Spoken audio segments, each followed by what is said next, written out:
In October 2023, Kevin McCarthy lost his speakership in a historic vote. 72 hours later, he signed consulting contracts worth $12 million. The timing seemed like typical Washington, a disgraced politician cashing in after leaving office. But when Representative Nancy Mace obtained the emails 18 months later, she discovered something that would end McCarthy's career permanently. Those contracts weren't negotiated after he left power. They were negotiated while he still held the Speaker's gavel, with the very companies benefiting from legislation he was pushing through Congress. What looked like a successful second career was actually a delayed payment scheme. And every decision McCarthy made in his final months as Speaker could be traced directly to the corporations that would later make him rich. The cameras caught the exact moment McCarthy realized Nancy Mace had the proof. Before we dive into this explosive confrontation, make sure you hit that subscribe button right now. You won't want to miss a single moment of how Nancy Mace systematically dismantled one of Washington's most powerful figures. Turn on notifications so you never miss when corruption gets exposed. The House Oversight Committee hearing room was unusually crowded for what had been billed as a routine examination of the revolving door between Congress and corporate lobbying. Members from both parties had shown up, drawn by the prospect of questioning Kevin McCarthy, the former Speaker whose dramatic ouster had captivated Washington just 18 months earlier. McCarthy's fall from power had been swift and brutal, a rebellion by hardline Republicans that ended his speakership after a mere 9 months, making him one of the shortest-serving speakers in American history. But McCarthy had landed on his feet as powerful politicians often do.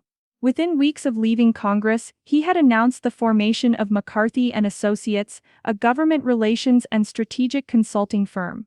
His client roster quickly filled with Fortune 500 companies eager to tap into his decades of Washington experience and extensive network of relationships.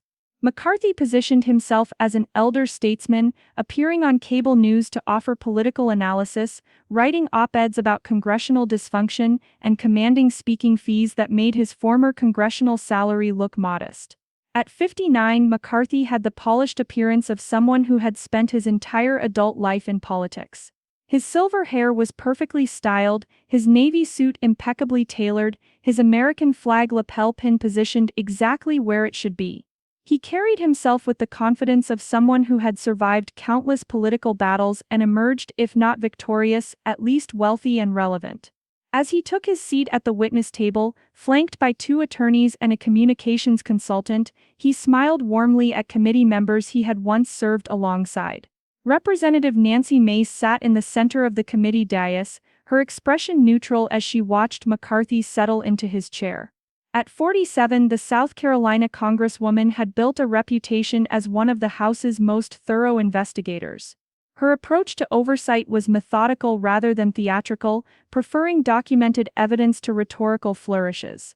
She had spent months preparing for this hearing, and the thick folder sitting closed in front of her contained information that would transform what was supposed to be a routine appearance into a career-ending scandal. The hearing had been called to examine the broader issue of former members of Congress becoming lobbyists and consultants, using their government experience and connections to profit in the private sector.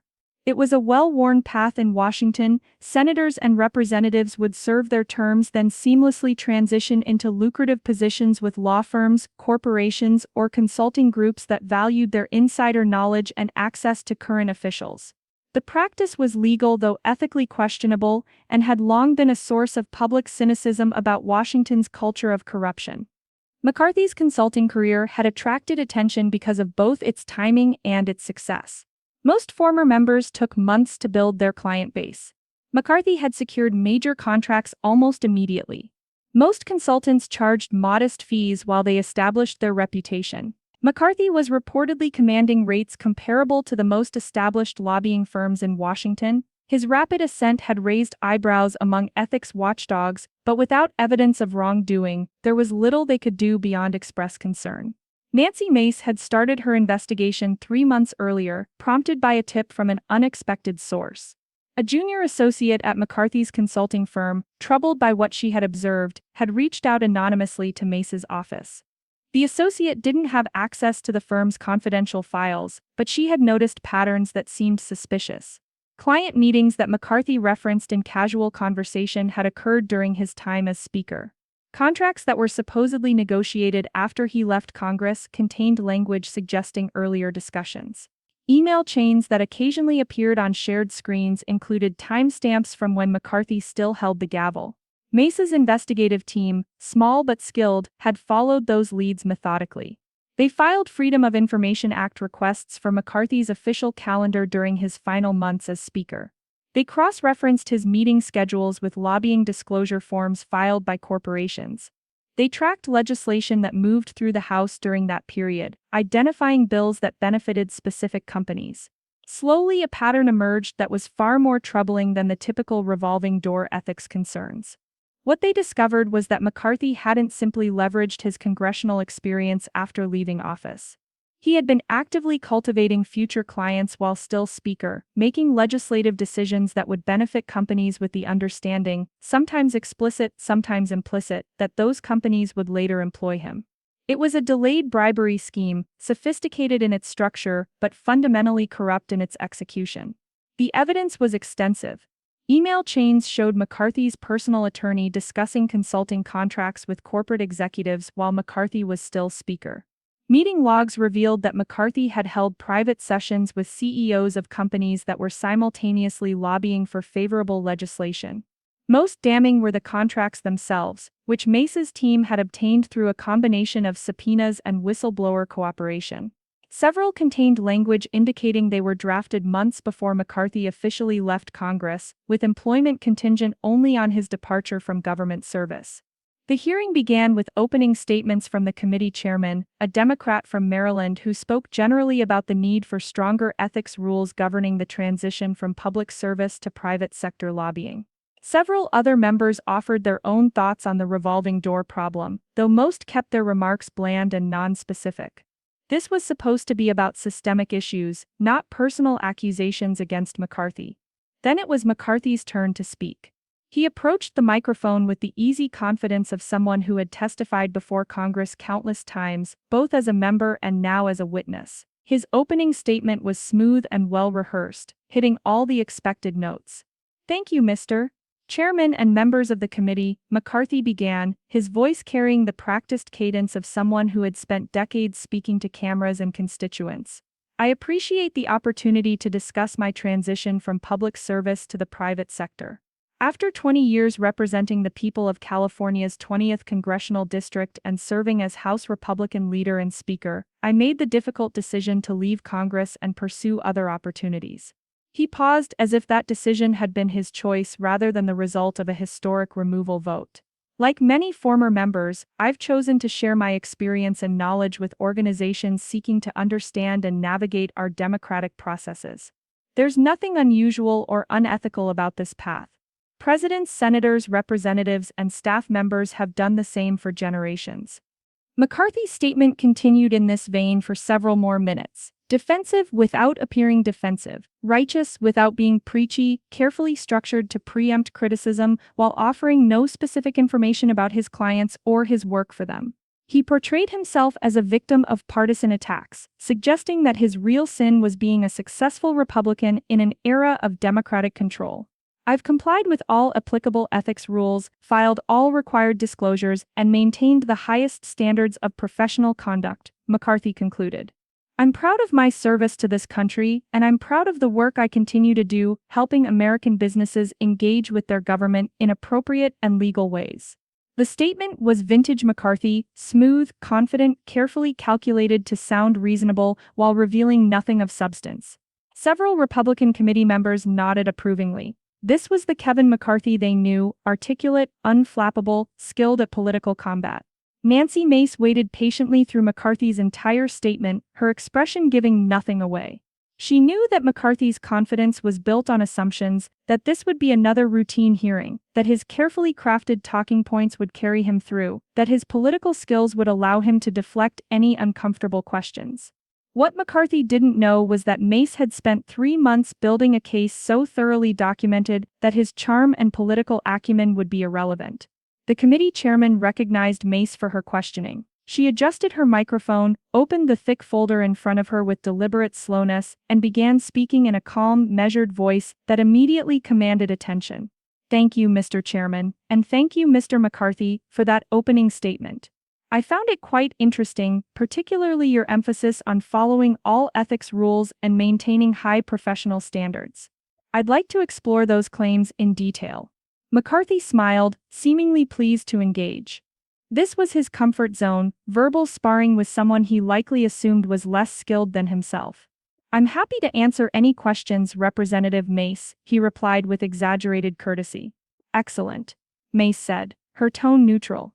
"Let's start with a simple timeline question. You officially left Congress on December 31, 2023. Your consulting firm, McCarthy & Associates, was formally registered on January 5, 2024.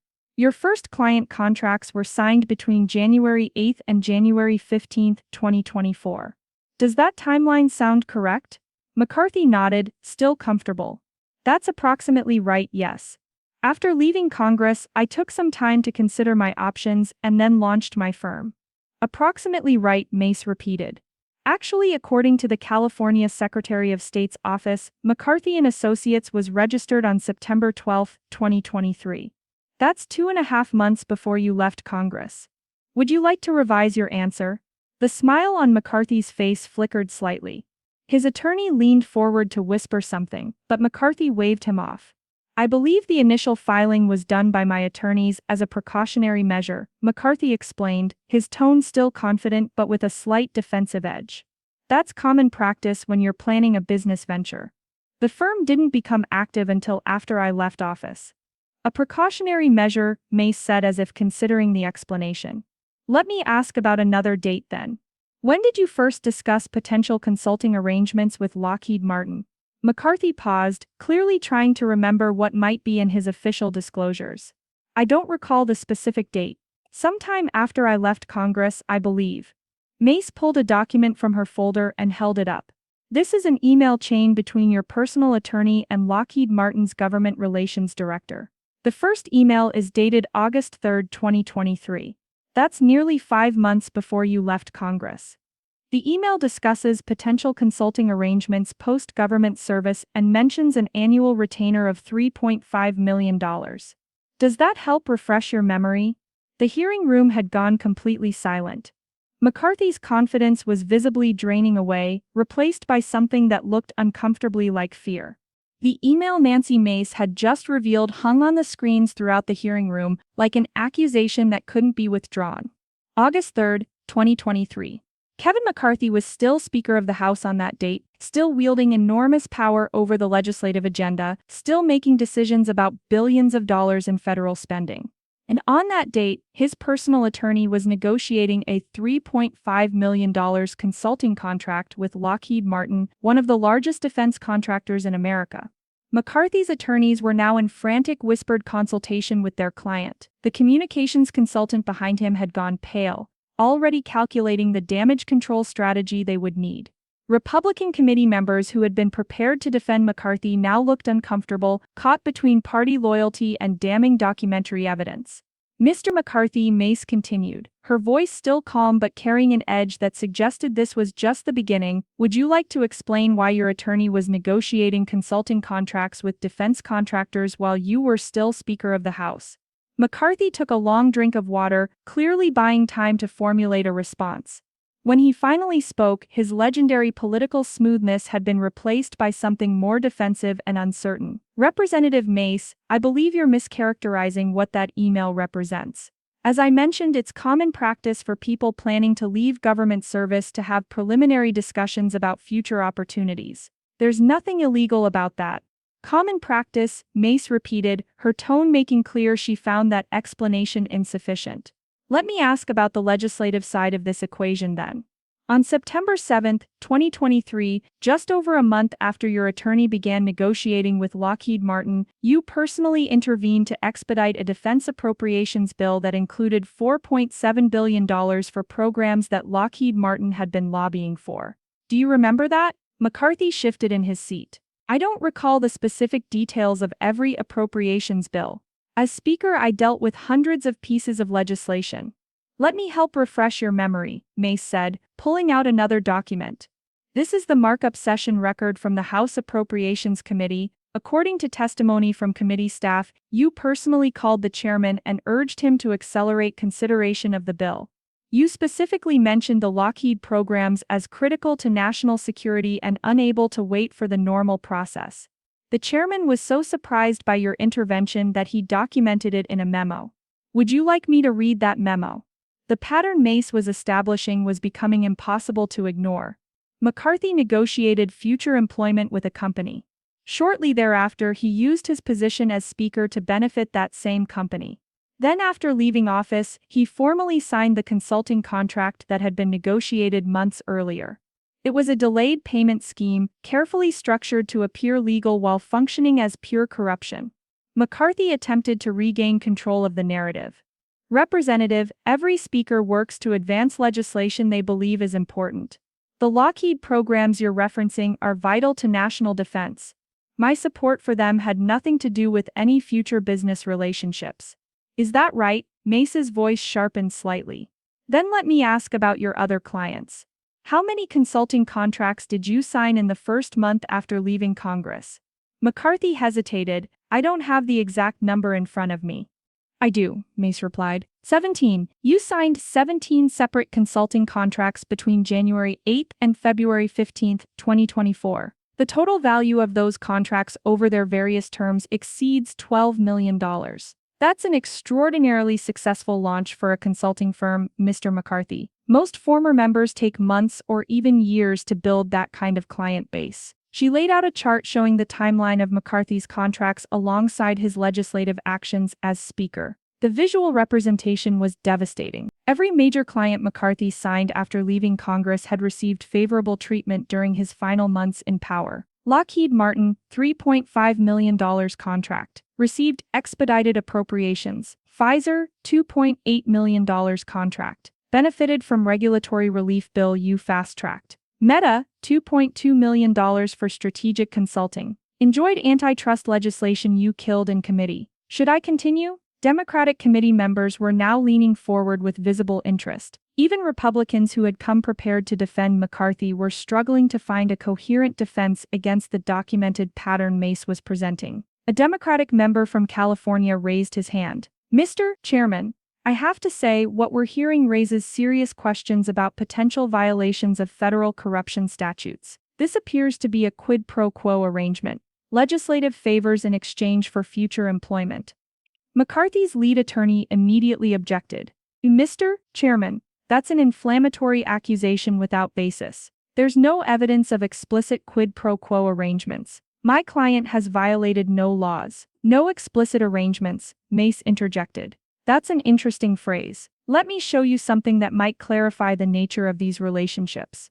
She pulled out what appeared to be email printouts, multiple pages held together with a clip. These are communications between Mr. McCarthy's personal attorney and executives at various corporations during his final months as Speaker. I'm going to read from one dated October 12, 2023. From McCarthy's attorney to the head of government relations at Northrop Grumman. Mace began reading, her voice clear and deliberate. Following our discussion last week, I can confirm that the Speaker remains committed to ensuring favorable consideration of your priority items in the upcoming Defense Authorization Bill. As we discussed, formal engagement regarding consulting arrangements will commence upon his transition from government service, at which point we anticipate moving quickly to finalize terms we've outlined. She looked up at McCarthy. Does that sound like an implicit arrangement to you, Mr. McCarthy? Your attorney is confirming your commitment to help Northrop Grumman's legislative priorities, explicitly connecting it to consulting arrangements that would be formalized after you left office.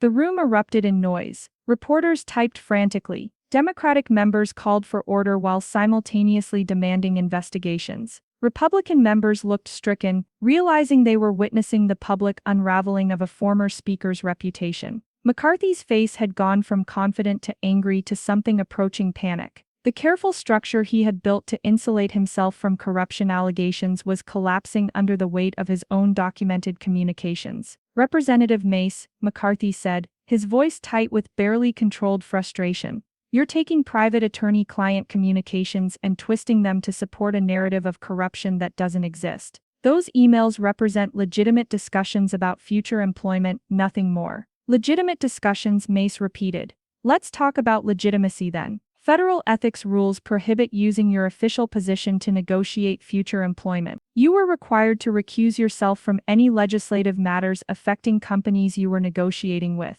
Did you ever recuse yourself from votes or decisions involving these 17 companies? McCarthy opened his mouth, but no immediate answer came. His attorneys were frantically flipping through documents, looking for some kind of recusal record that they clearly weren't finding. I'll take your silence as a no, Mace said. So while you were negotiating millions of dollars in future consulting fees with defense contractors, pharmaceutical companies, and tech giants, you continued to make legislative decisions that affected those same companies.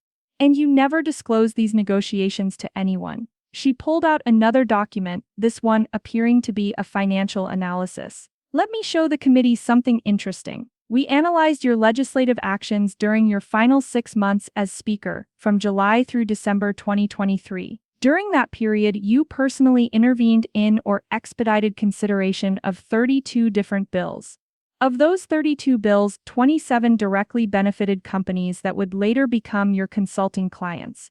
The statistical correlation was damning. It eliminated any possibility that this was coincidence or that McCarthy had simply been doing his job as Speaker. The numbers showed a clear pattern of legislative favors directed toward future employers. Moreover, Mace continued, we analyzed bills that you slowed down or killed during that same period. Guess what we found? 9 pieces of legislation that would have negatively impacted your future clients were buried in committee or denied floor consideration.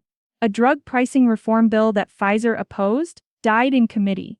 An antitrust enforcement bill that Meta was fighting never got a vote. Defense acquisition reforms that would have complicated Lockheed Martin's contracting quietly removed from the authorization bill. She spread several documents across the table in front of her. This wasn't just about promoting legislation that helped your future clients, Mr. McCarthy. It was also about killing legislation that would have hurt them. You used your power as Speaker as a two-way service, advancing bills they wanted and blocking bills they opposed, all while secretly negotiating to be paid millions of dollars by these same companies. A Republican committee member from Texas, clearly uncomfortable but feeling obligated to defend a fellow Republican, tried to shift the discussion. Representative Mace, even if the timing is suspicious, has Mr. McCarthy actually broken any laws? As his attorney noted, discussing future employment isn't itself illegal. Mace turned to address her colleague. That's a fair question. Let me read from 18 U.S.C. Section 203, which addresses compensation to members of Congress in relation to proceedings or matters in which they participated. The statute prohibits members from receiving compensation for services where they participated personally and substantially in their official capacity. She held up a law text. Mr. McCarthy participated personally and substantially in legislative decisions affecting these companies while negotiating to be compensated by them. That's potentially a federal crime. Additionally, 18 U.S. Section 208 requires federal officials to recuse themselves from matters where they have a financial interest. McCarthy had a financial interest in the success of these companies because they were negotiating his future employment, yet he never recused himself.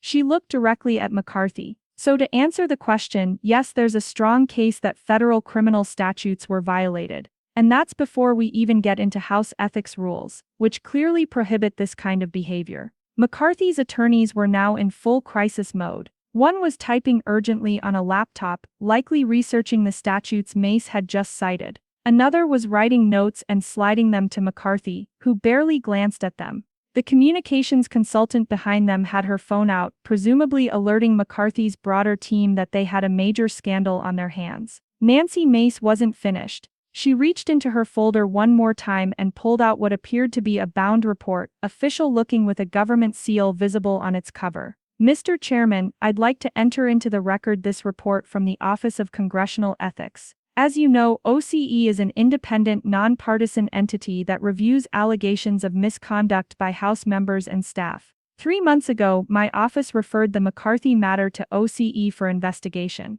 She held up the report. This is their preliminary findings report, completed just last week. I'll read from the executive summary. Based on documentary evidence and witness testimony, there is substantial reason to believe that former Speaker Kevin McCarthy violated federal criminal statutes, House ethics rules, and standards of conduct by negotiating future employment with private entities while simultaneously using his official position to benefit those same entities. The evidence suggests a systematic pattern of conduct designed to circumvent ethics rules through delayed compensation arrangements. The room exploded with noise. This wasn't just a congresswoman making accusations. This was an official ethics investigation reaching conclusions that could lead to criminal referrals. The Office of Congressional Ethics report changed everything. What had been a contentious hearing exposing questionable behavior had just transformed into something far more serious: the public revelation of an official investigation that had found substantial evidence of criminal conduct. The document Nancy Mace held wasn't political theater or partisan accusation. It was the conclusion of career ethics investigators who had reviewed the same evidence she had been presenting and reached a damning verdict. Kevin McCarthy sat motionless at the witness table, the color completely drained from his face. The confident politician who had entered the hearing room expecting to charm his way through another Washington ritual now looked like a man watching his entire post-congressional career collapse in real time. His attorneys huddled around him in desperate consultation, but there was no legal strategy that could undo what had just been revealed. The committee chairman gavelled for order repeatedly, struggling to restore calm to a room that had erupted in chaos. Reporters were shouting questions, trying to get McCarthy's reaction. Democratic members were calling for immediate criminal referrals. Republican members sat in uncomfortable silence, calculating how to distance themselves from a scandal that was metastasizing before their eyes. Nancy Mace waited patiently for quiet to return, the OCE report still held prominently in her hand. When she could finally be heard again, she continued with the same methodical precision that had characterized her entire presentation. The Office of Congressional Ethics has recommended that this matter be referred to the Department of Justice for criminal investigation, Mace stated clearly. They've also recommended referral to the House Ethics Committee for consideration of sanctions against former members who violate conduct standards. But I want to be clear about what this means for the American people watching. She turned to address the cameras directly, speaking not to McCarthy or her colleagues but to the public. What we've uncovered today isn't just one corrupt politician cutting corners. It's a systematic scheme to circumvent ethics rules and corruption laws through delayed payment arrangements. Mr. McCarthy sold his office to the highest bidders. He used the Speaker's gavel, one of the most powerful positions in American government, to benefit corporations that were secretly promising to make him rich once he left office. The moral clarity of her statement resonated through the chamber. This wasn't about technical violations or parsing ethics rules. This was about a fundamental betrayal of public trust. McCarthy finally found his voice, though it lacked any of his earlier confidence. Representative Mace, I categorically deny these accusations. I've done nothing that countless other former members haven't done. The OCE report you're citing is preliminary and one-sided. I haven't even had an opportunity to fully respond to their allegations. You haven't responded because you've been hiding from them, Mace shot back. OCE reached out to you 17 times requesting an interview. You refused every request. They sent document subpoenas, your attorneys fought them at every turn. You've obstructed this investigation from the beginning because you knew what they would find. She pulled out what appeared to be a correspondence log. This is a record of OCE's attempts to obtain your cooperation. 17 interview requests. 8 document demands. Multiple extensions granted at your attorney's requests. And despite all that time and all those opportunities, you provided nothing. No testimony, no explanations, no documents beyond what we were able to obtain through subpoenas and whistleblowers. The pattern of obstruction added another layer to the scandal. McCarthy hadn't just engaged in corrupt behavior, he had actively worked to prevent oversight and accountability. A Democratic member from New York seized on this point. Mr. McCarthy, you spent your entire political career demanding transparency and accountability from others. You led investigations, issued subpoenas, demanded testimony from officials you accused of wrongdoing. Now, when you're the subject of investigation, you suddenly believe in stonewalling and obstruction. Doesn't that strike you as hypocritical? McCarthy's response was defensive and weak. I have a right to legal counsel and to protect privileged communications. OCE's investigation has been politically motivated from the start. Politically motivated? Ace's voice carried genuine indignation. The OCE is bipartisan. Its board includes both Republicans and Democrats. The evidence they reviewed is the same evidence I'm presenting today. Your own emails, your own contracts, your own legislative actions. This isn't politics, Mr. McCarthy. This is documentation. She held up the timeline chart again, now familiar to everyone in the room. Let me walk through just one example in detail so everyone understands exactly what happened. In August 2023, your attorney begins negotiating a consulting contract with Lockheed Martin worth $3.5 million over 2 years. In September, you personally intervened to expedite $4.7 billion in appropriations for Lockheed programs. In October, Lockheed executives email your attorney thanking him for the speaker's supports and confirming they're ready to move forward with our arrangement. In January 2024, 10 days after you leave Congress, you sign the Lockheed contract. That's not coincidence. That's corruption. The example was so clear, so thoroughly documented, that even McCarthy's remaining defenders struggled to explain it away. The timeline eliminated any possibility of innocent explanation.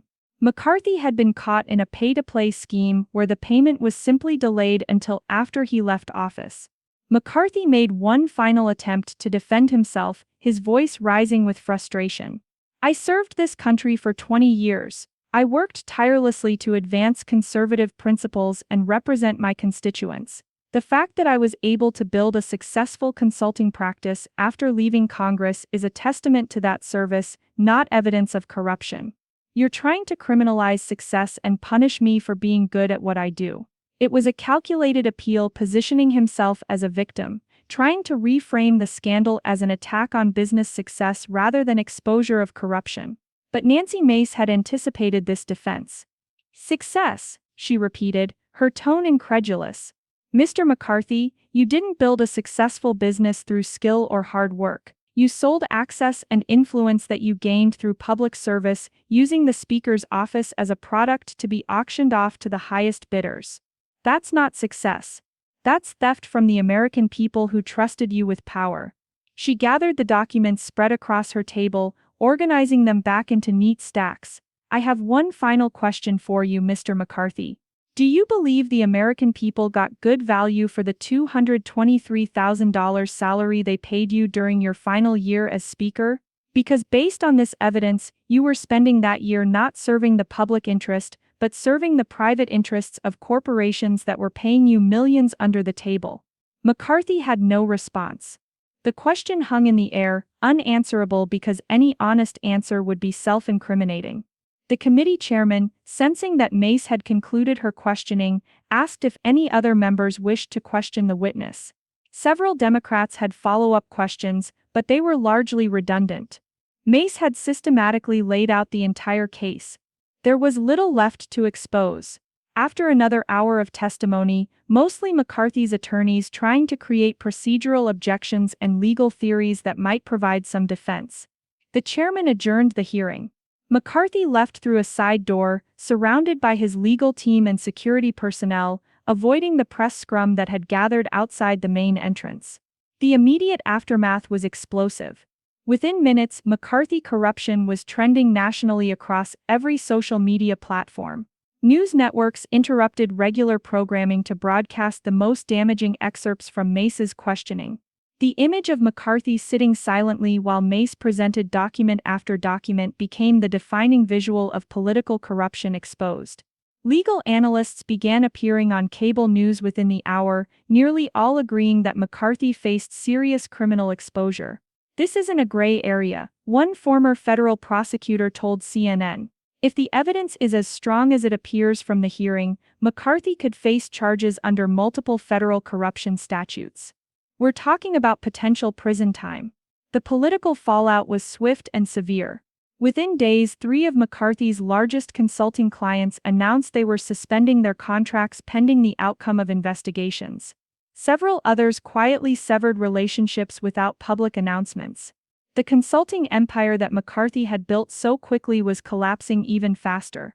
Corporate boards that had been eager to hire McCarthy for his Washington connections now saw him as toxic. Having their company associated with an active corruption investigation was the kind of reputational risk no corporation wanted. Within 2 weeks, McCarthy and Associates had lost over 80% of its client base. The $12 million in contracts that had seemed so lucrative was evaporating. The Department of Justice's Public Integrity Section announced it was opening a formal investigation, a rare and significant step that signaled prosecutors believed the allegations were serious and credible. Federal agents began interviewing witnesses, subpoenaing documents, and building what would become one of the most high-profile political corruption cases in recent memory. Nancy Mace became an overnight political phenomenon. Her methodical presentation, her thorough preparation, and her willingness to hold a former speaker accountable earned praise across the political spectrum. Conservative outlets that typically defended Republican officials struggled to mount a coherent defense of McCarthy's conduct. Progressive outlets celebrated Mace's accountability work while acknowledging the awkwardness of praising a Republican.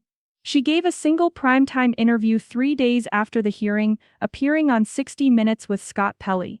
Her demeanor was professional and focused entirely on the substance of the case rather than personal vindication. Representative Mace, you've ended Kevin McCarthy's post-congressional career, Pelley observed. Do you feel any satisfaction in that? Mace shook her head. This isn't about satisfaction or vindication. It's about accountability. What Kevin McCarthy did represents everything that's wrong with Washington's culture of corruption. He betrayed the public trust in the most fundamental way by using his office to enrich himself. If we don't hold people accountable for that kind of behavior, we're essentially saying it's acceptable. And it's not. What should happen to McCarthy? Pelley asked. That's for prosecutors and potentially a jury to decide, Mace replied carefully. But I believe the evidence shows clear violations of federal law. If someone in McCarthy's position isn't held criminally accountable, it sends a message that political elites can engage in corruption with impunity. That's not the kind of country I want to live in. The interview was viewed by over 12 million people and cemented Mace's reputation as a politician willing to prioritize accountability over partisan loyalty. 6 months after the hearing, a federal grand jury in Washington, D.C. indicted Kevin McCarthy on 14 counts including honest services fraud, conspiracy to defraud the United States, and making false statements to federal investigators. The indictment detailed a multi-year scheme where McCarthy had sold his legislative influence to corporations in exchange for delayed compensation designed to evade ethics laws and criminal statutes. The indictment relied heavily on the evidence Nancy Mace had presented during the congressional hearing. Prosecutors had expanded on her work, obtaining additional documents and witness testimony, but the framework of their case was the same timeline and pattern she had exposed. In a press conference announcing the charges, the U.S. Attorney for the District of Columbia specifically thanked congressional oversight efforts that brought this corruption to light. McCarthy's legal team immediately announced they would fight the charges, claiming they were politically motivated and based on a misreading of ethics rules. But as legal experts reviewed the indictment, most concluded that prosecutors had built a strong case. The documentary evidence was extensive, the timeline was clear, and McCarthy's own communications provided smoking gun evidence of corrupt intent. The trial, when it eventually occurred, became one of the most closely watched legal proceedings in Washington history. Nancy Mace was called as a witness, walking the jury through the same evidence she had presented at the congressional hearing. Her testimony was compelling and unshakable under cross-examination. McCarthy's attorneys tried to portray her investigation as partisan, but the documents spoke for themselves. After a 6-week trial, the jury deliberated for just under 3 days before returning guilty verdicts on 12 of the 14 counts. Kevin McCarthy, once the Speaker of the House and one of the most powerful politicians in America, had been convicted of corruption charges that carried potential prison sentences of up to 20 years. The sentencing hearing was held 4 months later. McCarthy's attorneys pleaded for leniency, citing his years of public service and arguing that he had already been punished through the destruction of his reputation and career. Prosecutors argued for a significant prison term, stating that McCarthy's betrayal of public trust while holding one of the highest offices in the land demanded serious consequences. The judge, A respected jurist appointed by a Republican president sentenced McCarthy to 8 years in federal prison. In her sentencing remarks, she noted that McCarthy had systematically corrupted the legislative process, using the Speaker's gavel as a tool for personal enrichment rather than public service. This kind of corruption strikes at the heart of democratic governance and cannot be treated lightly. The sentence sent shockwaves through Washington. For the first time in modern history, a former Speaker of the House would serve significant prison time for corruption.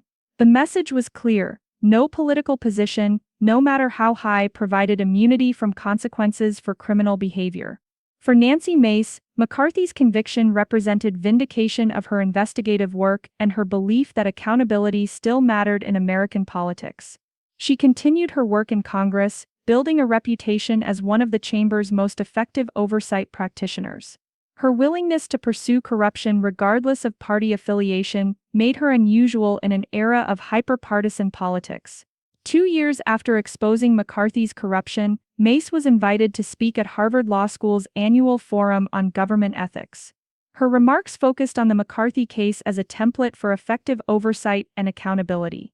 What we learned from the McCarthy investigation is that corruption often hides in plain sight, she told the assembled law students and faculty. The revolving door between government and lobbying has been normalized to the point where we almost expect officials to cash in after leaving office. But there's a line between legitimate use of government experience and corrupt sale of public office. Kevin McCarthy didn't just cross that line, he systematically exploited it for personal gain. She emphasized the importance of documentation and patience in oversight work. The McCarthy case took months to build. We reviewed thousands of documents, constructed detailed timelines, verified every claim. That kind of methodical work isn't as exciting as viral soundbites, but it's what produces real accountability. When you finally present evidence that's been properly documented and thoroughly verified, it's very difficult for the target to explain away. The McCarthy scandal had broader impacts on Washington's culture. Congress passed the most significant ethics reform legislation in decades, closing loopholes that had allowed McCarthy's delayed payment scheme. The new rules required more detailed disclosure of post-government employment negotiations, established stricter recusal requirements, and extended lobbying restrictions for former senior officials. Corporate America also responded to the scandal. Many companies implemented stricter compliance procedures for hiring former government officials, requiring detailed reviews to ensure there was no appearance of quid pro quo arrangements. The scandal had demonstrated that what was technically legal could still result in criminal charges if prosecutors could prove corrupt intent. McCarthy's case became a standard example in law school criminal law and legal ethics courses. His conviction demonstrated that sophisticated schemes to evade corruption laws weren't immune from prosecution if the underlying corrupt intent could be proven through documentary evidence and circumstantial timelines. 3 years after the hearing that exposed his corruption, Kevin McCarthy sat in a federal prison in Pennsylvania, serving his sentence alongside other white-collar criminals. The man who once wielded the Speaker's gavel had been reduced to prisoner number 84729-112. His appeals had been denied, his consulting business had dissolved, and his reputation had been permanently destroyed. Nancy Mace, meanwhile, had become one of Congress's most respected voices on ethics and accountability. She continued to pursue oversight work investigating corruption and abuse of power regardless of which party was responsible. Her McCarthy investigation remained the defining accomplishment of her career, proof that thorough preparation, documentary evidence, and moral courage could still hold even the most powerful officials accountable. The McCarthy scandal entered political lore as a cautionary tale about the dangers of corruption and the importance of robust oversight. It demonstrated that the revolving door between government and lobbying, left unchecked, could evolve into systematic corruption that betrayed public trust.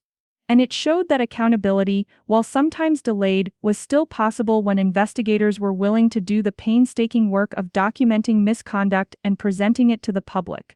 The marble halls of Congress had witnessed many scandals over the centuries, but few as thoroughly documented or as consequential as the day Nancy Mace opened a folder and systematically exposed how a former speaker had sold his office to the highest bidders.